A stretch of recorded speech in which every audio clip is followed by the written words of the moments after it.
Regardez l'image 2.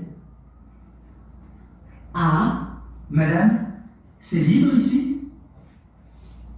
B, Madame, je peux m'asseoir? C, Madame, où est votre billet? D, Madame, vous voulez ma place?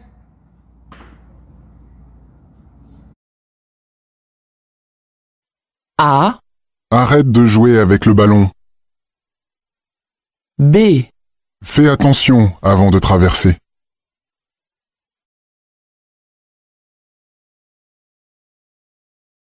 A, Cette chaleur me fatigue.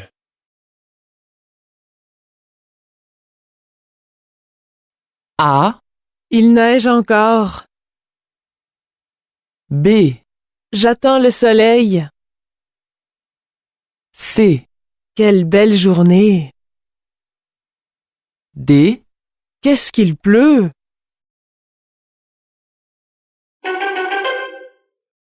Question 6. Bonjour monsieur. 2 places pour le film Nima, s'il vous plaît. C'est combien pour les enfants? A, C'est passionnant. Ils vont adorer. B, C'est possible. La séance est à 16 heures. C, C'est gratuit jusqu'à 8 ans. D, C'est la première salle sur votre droite. Question 7. Salut, on ne se connaît pas. Je m'appelle Bertrand. Je suis à Québec depuis 3 mois seulement. Je suis informaticien. Et toi, tu fais quoi? A, je joue au tennis le dimanche. B, je suis toujours célibataire. C, je travaille dans une école. D, je vis à Montréal maintenant. Question 8.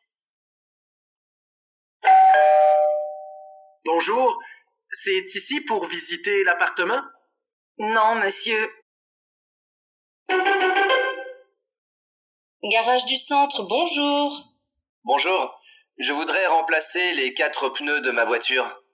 Quand est-ce que je pourrais venir? Ah, pas avant mardi prochain, dans l'après-midi à 15 heures. Oui, ce serait parfait.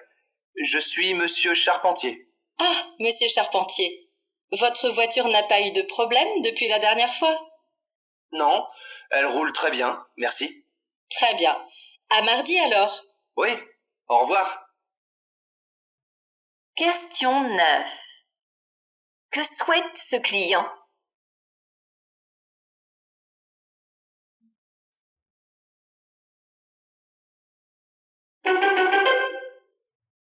Tu as pris le métro ce matin? Je n'ai pas travaillé aujourd'hui. Je suis allé au cinéma. Eh bien, tu as de la chance. La ligne 6 était arrêtée. J'ai dû marcher pendant 1 heure. Question 10. De quoi parle la femme? Tu voudrais aller à l'exposition Matisse au musée d'Orsay demain soir? Quelle bonne idée! Mais après le travail, je voulais aller en ville pour faire des courses. Tu ne peux pas les faire jeudi? Mais si! Alors d'accord pour l'exposition. Et après on dînera chez moi. Question 11. Que vont faire ses amis le mercredi soir?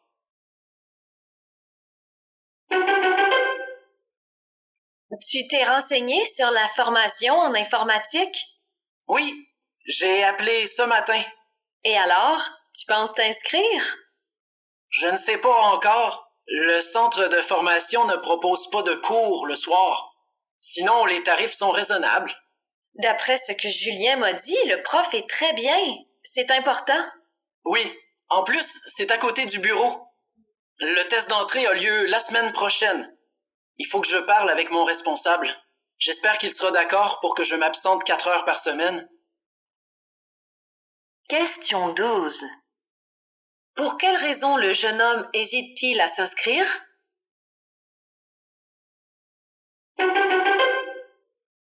Est-ce que tu veux participer au cadeau pour Daniel?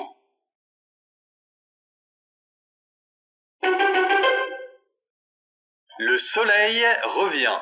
C'est bientôt les vacances. Dans votre magasin Sport Plus, pour l'achat d'un maillot de bain, un tube de crème en cadeau. Rendez-vous au rayon articles de plage jusqu'au 30 juin. Question 14. Qu'est-ce qu'il faut acheter pour recevoir un cadeau? Bonjour madame, auriez-vous quelques minutes pour répondre à un sondage? Rapidement, oui. Parfait. Suivez-vous l'actualité? Oui, un peu. Mais je n'ai pas toujours le temps. Vous lisez les journaux? Un peu dans le métro. Mais je regarde plutôt les informations à la télévision. Et sur Internet? Oui, parfois des amis postent des actualités sur les réseaux sociaux. J'aime ceux qui parlent des grands réalisateurs de films, des acteurs, parce que je suis actrice, vous savez. Très bien, merci madame. Vos réponses nous seront très utiles. Question 15. Quel est le thème du sondage?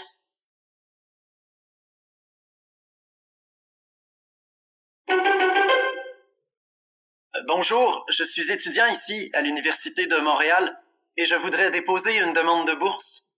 Avez-vous apporté tous les documents? Je crois. Je ne vois pas votre passeport. Il faut une photocopie du passeport pour enregistrer votre demande. Question 16. Que souhaite faire l'étudiant?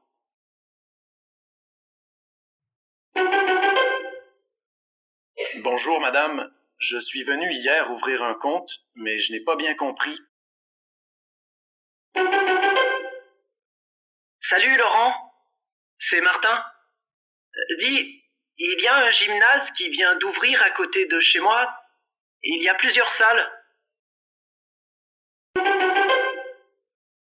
Et ça, qu'est-ce que ça dit de notre société, cette dévalorisation des diplômes?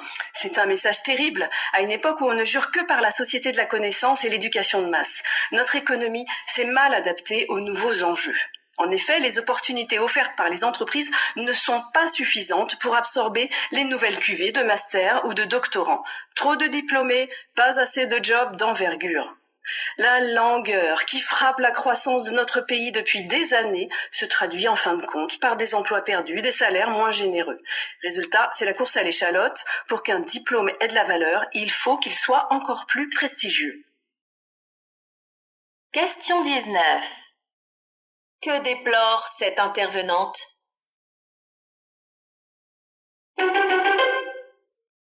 Comment réconcilier donc les élèves et les maths? Les maths apparaissent beaucoup trop techniques et déconnectées du monde qui nous entoure, alors qu'il faudrait les enseigner comme un outil de réflexion ancré dans le quotidien, affirme Nicolas Pinel. Il suggère de montrer que les maths sont à la portée de tous en revenant à des choses très concrètes, justement, en mettant les enfants dans des situations de réussite afin qu'ils prennent du plaisir et retrouvent un sentiment de compétence. Les tout-petits peuvent par exemple apprendre à rejouer au jeu de la marchande, car figurez-vous que beaucoup d'enfants aujourd'hui ne savent plus rendre la monnaie. La place du jeu est essentielle pour combattre l'anxiété qui naît de l'échec et de la mésestime de soi. Question 20. Que préconise Nicolas Pinel pour les mathématiques?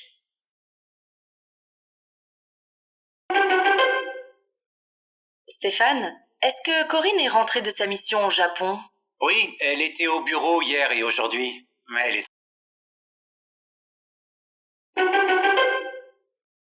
Mais je crois que les difficultés en matière de lecture ont des causes à la fois individuelles et sociales. Bonjour, je suis nouveau à Charlesbourg. Vous sauriez ce que je dois faire de mon arbre de Noël pour qu'il soit ramassé? Vous n'avez qu'à déneiger devant chez vous et puis le laisser dans la rue. La collecte a lieu demain matin. Il est grand, votre arbre? Regardez, je l'ai mis dans le jardin. Il fait bien 3 mètres de haut. Alors, il faut le couper en deux. Et puis aussi, enlever tout ce qui est dessus.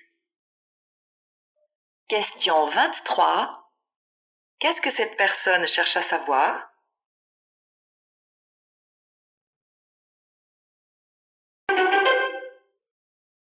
Votre chronique s'adresse aux globetrotteuses. Ce matin, à toutes les femmes qui parcourent le monde en solitaire, une toute nouvelle plateforme vient d'être créée exprès pour elles. Et oui, voyager seul a ses avantages, Mathilde, mais peut aussi faire un peu peur quand on est une femme. Du moins, c'est ce qu'a pu constater Christina Boixière, habituée au voyage en solo depuis 17 ans. Son expérience lui a appris que dormir chez l'habitant était la meilleure façon de découvrir la culture d'un pays. Toutefois, cette formule n'est pas forcément de tout repos, pour ne pas dire sans risque. C'est pourquoi elle a eu l'idée de monter une plateforme d'hébergement réservée aux femmes qui hébergent d'autres femmes. Question 24. En quoi cette plateforme est-elle utile aux femmes qui voyagent ?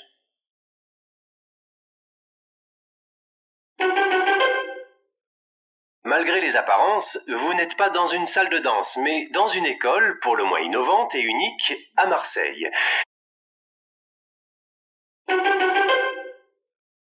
J'ai toujours été bien intégrée, que ce soit par les clubs, par les dirigeants ou par les joueurs. L'objectif, c'était de prendre les bonnes décisions. Donc une fois qu'on a vu que j'avais les compétences, voilà, on n'est plus venu me voir comme la femme, mais bien comme l'arbitre. Les joueurs sont pas forcément surpris parce que ce sont des compétiteurs, donc ce qu'ils veulent, c'est qu'on siffle juste.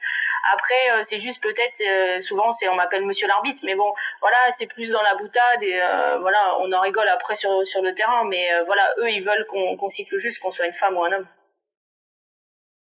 Question 26. Qu'explique cet arbitre ?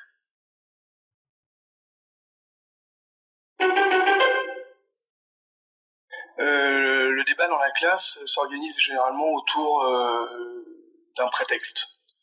Généralement une œuvre littéraire, un album en classe de CP, ou un conte, ou une histoire traditionnelle.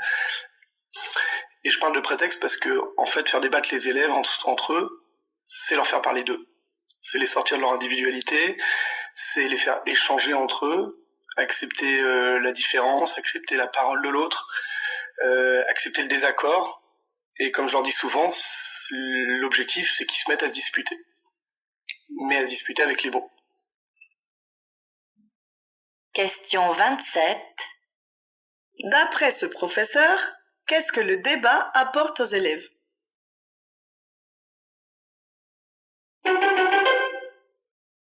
Manger 5 fruits et légumes par jour, c'est bon pour la santé, on le sait, mais on ne le fait pas. Avouez, vous avez essayé, mais vous n'y arrivez pas. Miammiam.fr va vous y aider. Ce site propose des paniers avec des produits frais et de saison, le tout livré gratuitement partout dans le pays, chez vous ou sur votre lieu de travail.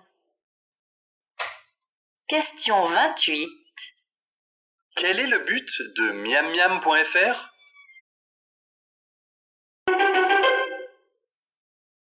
Dans votre cabinet de curiosité ce matin, Éric Delvaux, la journée de la jupe.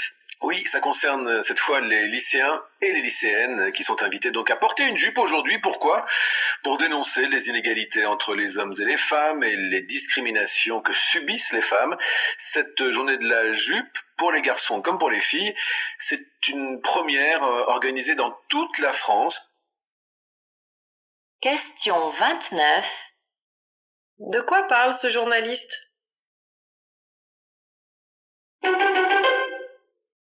Bonjour. Alors, voilà ma question. Je voudrais savoir comment fonctionne le système des pourboires au Québec.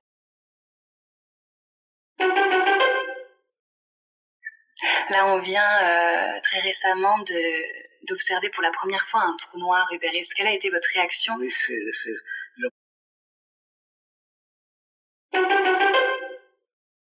Aujourd'hui, à quoi sert le sport pour trouver sa place dans la société ? Foot, basket, lutte, course, il n'y a pas que la compétition. En tout cas, chez 7 milliards, on va parler de l'esprit d'équipe, du dépassement de soi, du respect, de l'amitié. La FIFA, l'UNESCO et le Programme alimentaire mondial viennent de signer un partenariat pour aider les enfants dans ce sens. Et c'est vrai que l'impact social du sport est encore trop souvent ignoré. On dit toujours le sport c'est bon pour la santé, mais il n'y a pas que la santé. Une génération bien dans ses baskets, c'est aussi une génération plus ouverte vers les autres. Question 32. Qu'est-ce qui est mis en avant concernant le sport ?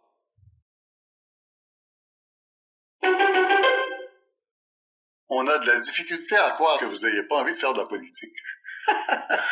Mais vous savez, Bon, j'espère qu'on va parler un peu de démocratie, mais la démocratie, ça ne s'exprime pas exclusivement par la politique électorale. Ça me surprend toujours quand je vous entends dire vous n'avez pas l'intention de faire de la politique. Ce que vous avez à l'esprit, c'est de vous présenter Bien sûr. Mais en fait, j'en fais de la politique. Je fais de la politique internationale, mais sans mandat, ce qui d'ailleurs pose ses propres problèmes. Hein. Les gens pourraient dire, mais vous êtes qui? Qui vous a donné un mandat? Mais je pense qu'on vit maintenant dans un monde où les gens qu'on appelle la société civile se sont de plus en plus organisés à l'extérieur des institutions formelles de la démocratie. Question 33. Dans quelle mesure cette femme fait-elle de la politique?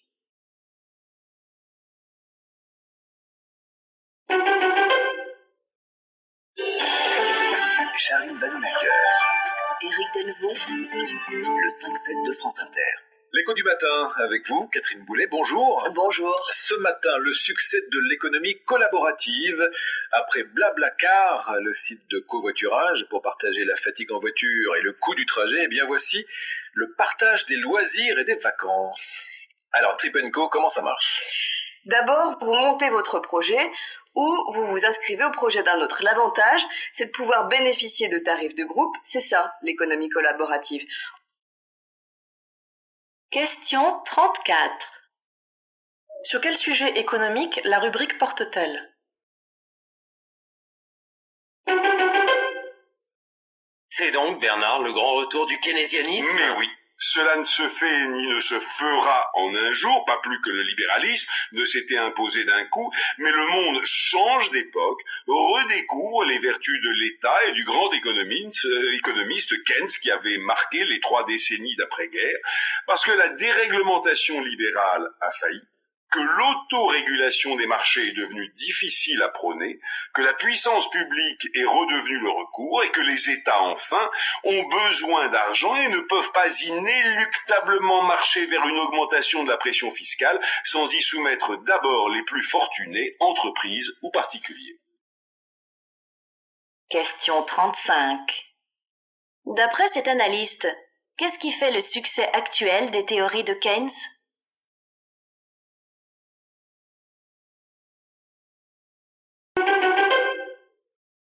Est-ce que vous pensez que dans le cosmos, il y a une autre planète sur laquelle nous pourrions habiter? Bon, que nous pourrions habiter, je ne sais pas. Nous ne savons rien de cela.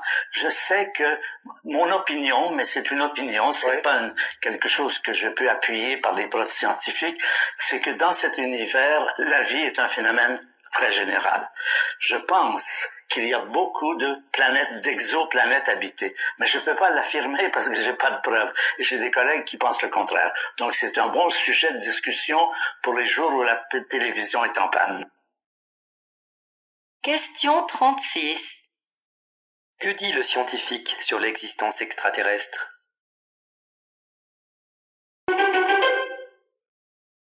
Moi, j'accepte l'idée que l'homéopathie n'a pas une efficacité tellement différente que ça d'un placebo. Mais en fait, nous avons besoin de médicaments qui sont des placebos. Et je suis médecin et je le dis. Et le problème, c'est qu'aujourd'hui, à la limite, quand un patient guérit grâce à un placebo, on va sous-entendre qu'il a eu tort de guérir. Hein. C'est-à-dire que oui, effectivement, il faut être un peu humble. En médecine, on ne comprend pas tout ce qui se passe. Et par moments, nous guérissons grâce à une injonction thérapeutique ou à autre chose que l'on ignore et qu'il faut étudier. Question 37. Quel est le propos de ce médecin?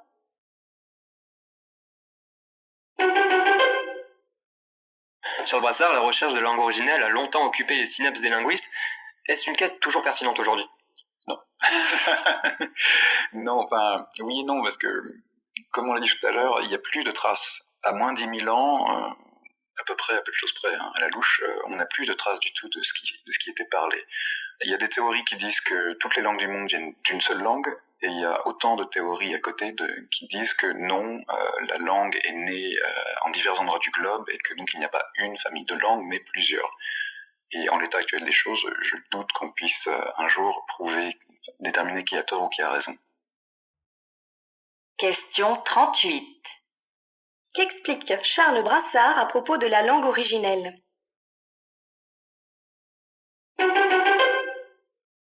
La rénovation urbaine est aujourd'hui plébiscitée par les élus locaux et les habitants des banlieues, mais ce programme a aussi eu des effets pervers, selon Renaud Epstein. Il est sociologue et spécialiste des politiques urbaines. La mobilisation de milliards d'euros pour changer le bâti et changer l'urbanisme s'est fait aux dépens d'autres domaines d'intervention dans ces mêmes quartiers. Parfois, on a pu rebâtir des écoles, mais ça change pas nécessairement les moyens qui sont mis à disposition de ces écoles pour réaliser leur mission. Il en va de même pour les équipements sociaux, culturels dans ces quartiers. Est-ce que l'enjeu ne devrait pas être plutôt d'améliorer la qualité de service dans ces quartiers ?